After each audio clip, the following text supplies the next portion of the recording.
먼저 여행에 대한 이야기를 잠깐 해보려고 하는데요. 여행은 영화나 드라마에서 빠지지 않고 등장하는 중요한 주제가 되겠습니다.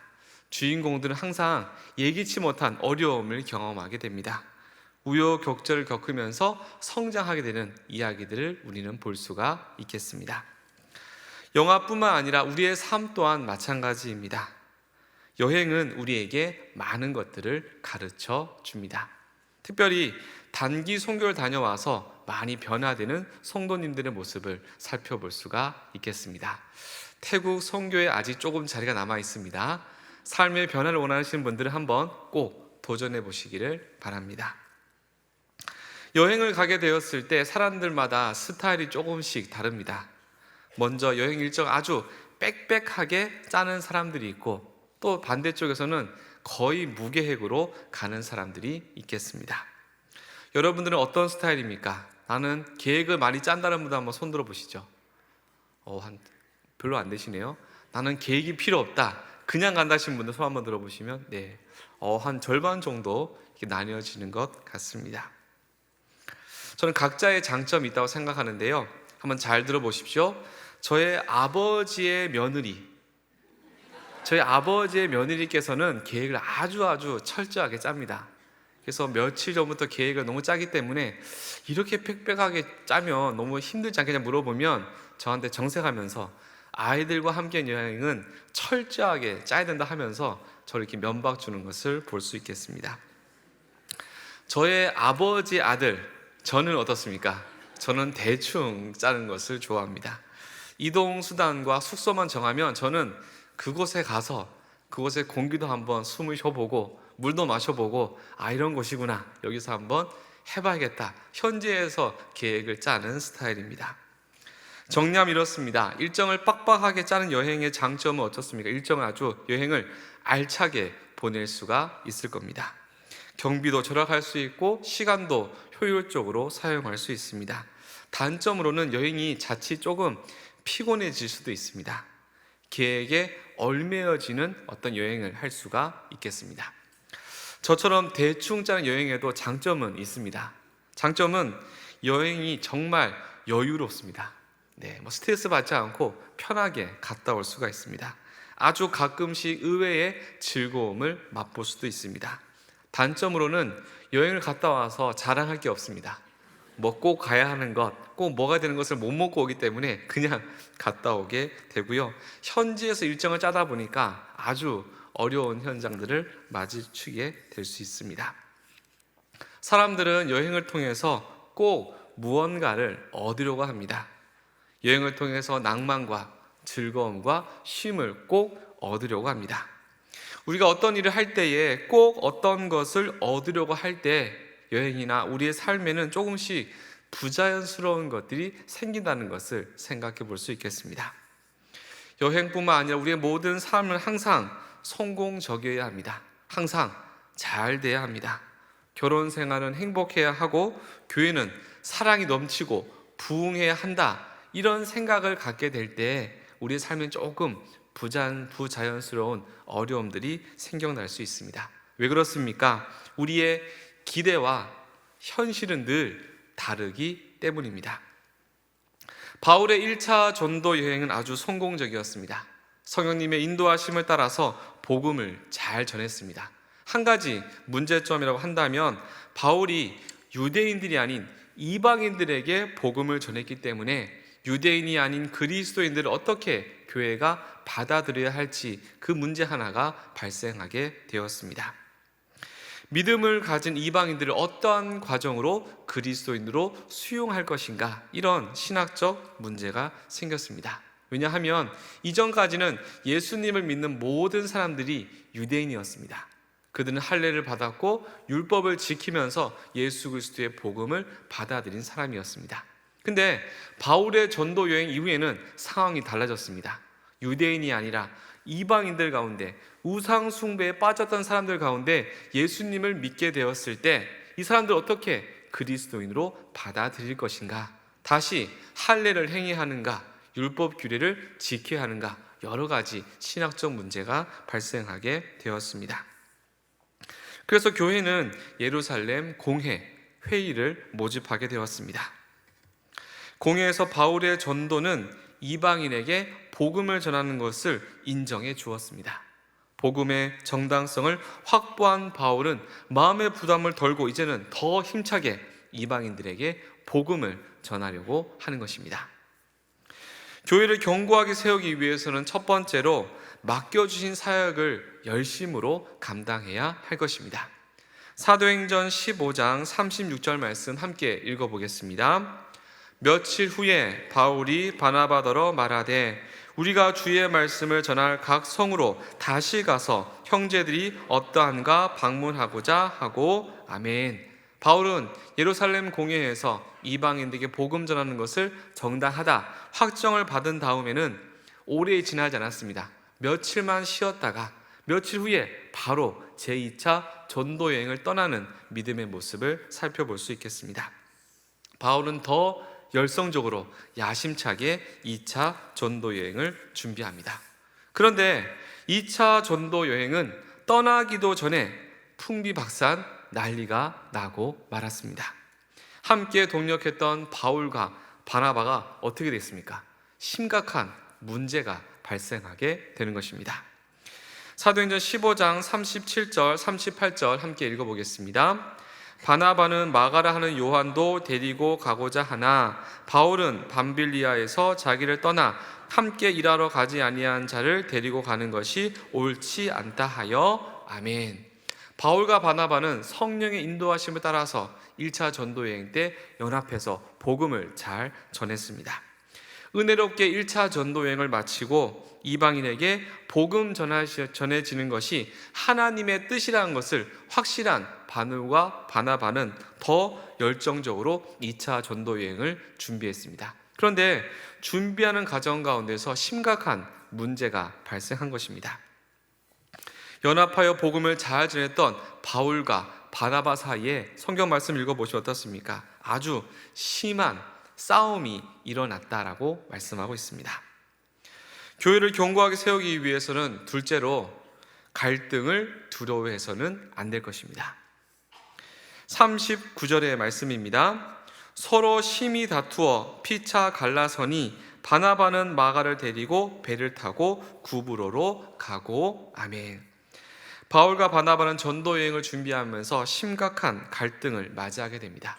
1차 전도 여행 때 이 밤빌리아 지역에서 복음을 함께 전했던 사람 중에 마가, 요한이라는 사람이 있었는데 이 사람은 원인은 알 수 없지만 복음을 전하다가 중간에 포기하고 예루살렘으로 돌아가는 사건이 발생했습니다. 이제 2차 전도 여행을 가려고 하는데 이 마가 요한이 또 한 번 도전을 한 겁니다. 그때 바울과 바나바의 생각이 전혀 달랐습니다. 어땠을까요? 바울은 어떻습니까? 한 번 포기한 사람은 또 우리를 배신할 수 있다 하면서 절대 데려갈 수 없다 하고, 또 위로자 바나바는 어떻습니까?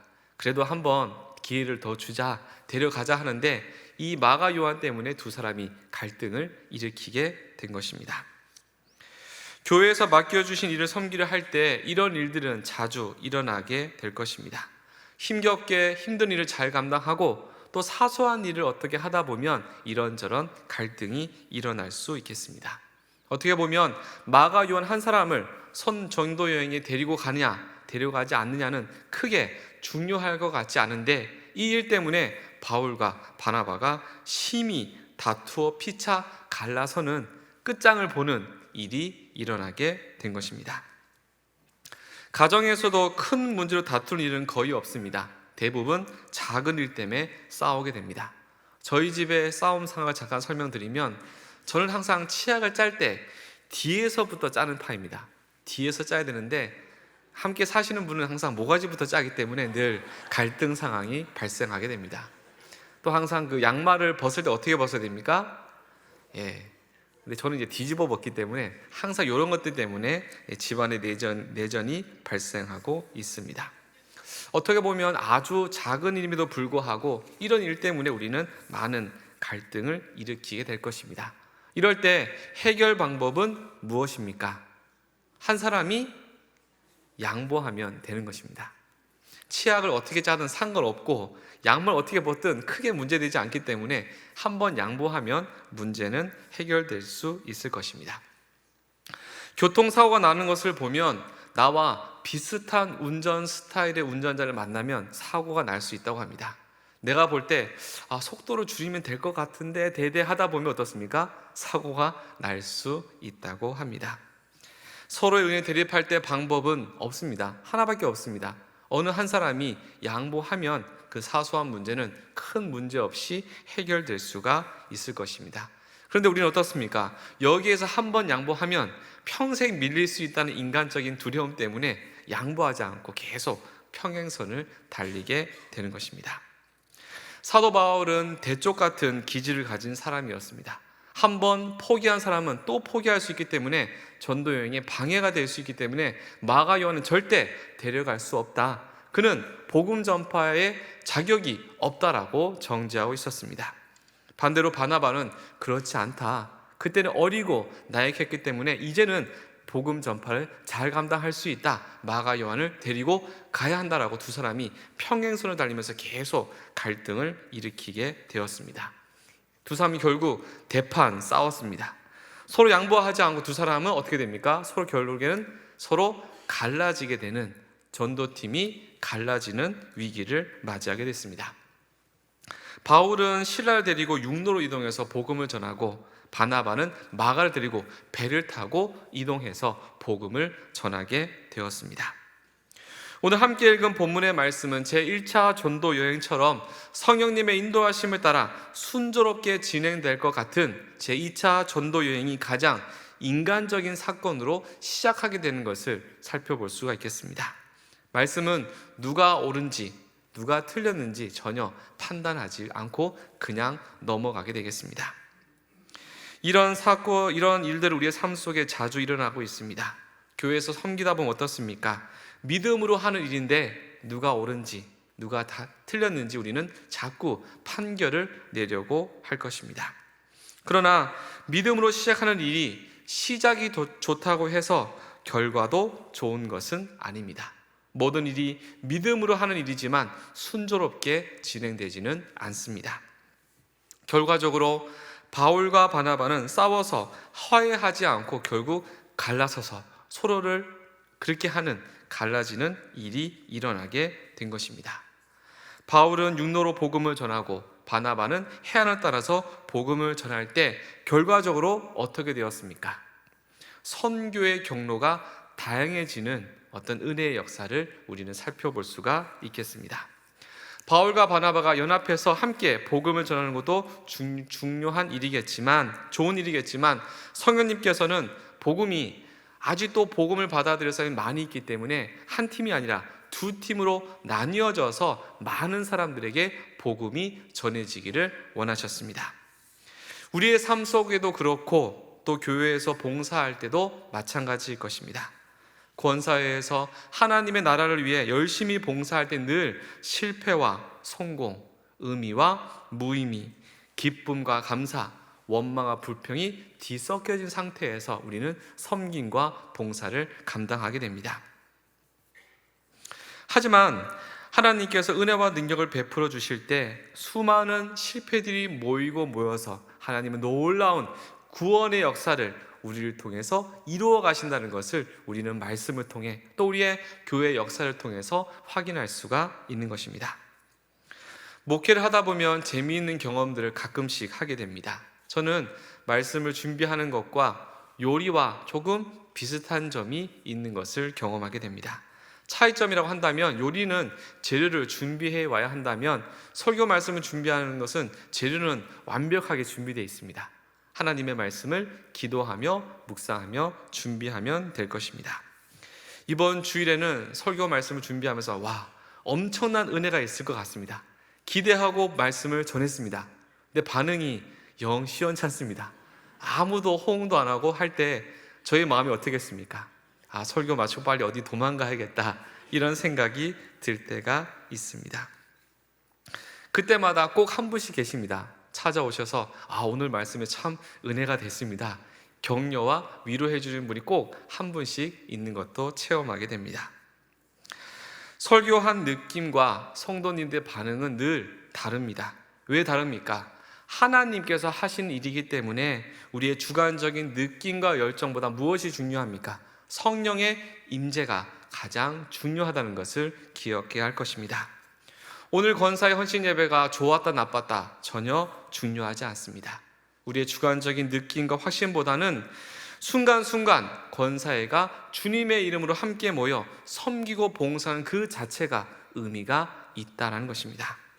서로 양보하고 서로를 위해 기도하며 섬길 때 성령님께서 우리에게 맡겨주신 믿음의 일들을 우리는 충성스럽게 감당할 수가 있는 것입니다. 교회를 견고하게 세우기 위해서는 세 번째로는 각자 받은 은혜대로 순종해야 합니다. 함께 사도행전 15장 40절 41절 읽어보도록 하겠습니다. 바울은 시라를 택한 후에 형제들에게 주의 은혜를 부탁함을 받고 떠나 수리아와 길리기아로 다니며 교회들을 견고하게 하니라. 아멘. 바울은 실라와 함께 복음을 전하고 바나바는 마가요와 함께 복음을 전했습니다. 이들은 서로에게 은혜를 구하고 복음을 전했습니다. 믿음의 형제 자매들이 서로에게 은혜를 구하며 복음을 전할 때 교회는 견고하게 세워졌음을 우리는 말씀을 통해 확인할 수가 있는 것입니다.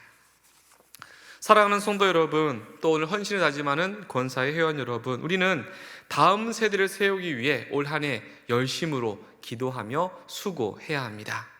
수고하고 섬길 때마다 우리의 만족, 느낌 이런 것들을 확신하지 마시기 바랍니다. 더 중요한 것은 하나님의 은혜를 구하며 서로 협력할 때에 하나님께서 은혜를 베풀어 주실 것입니다. 우리의 만족이 아니라 하나님의 영광만을 위해 협력해서 믿음으로 나아갈 때 하나님께서는 우리의 연약함, 불순종, 나태함, 실패까지도 하나님께서는 재료로 사용하여 주셔서 놀라운 믿음의 역사를 영등포 교회 가운데 세워주실 줄 믿습니다. 교회를 견고하게 세우기 위해서 우리는 먼저 맡겨주신 일들을 열심으로 감당해야 할 것입니다. 또한 갈등을 두려워하지 마십시오. 이렇게 할 때 누가 싫어하진 않을까? 누가 말을 하지 않을까? 기도하며 준비한 일이 있다면 일단은 갈등을 무서워하지 말고 믿음으로 나아가야 할 것입니다. 하나님의 인도하심을 구하며 서로 협력하며 나아갈 때 하나님께서 영등포 교회를 통해 놀라운 믿음의 일들을 이루어 가실 줄 믿습니다.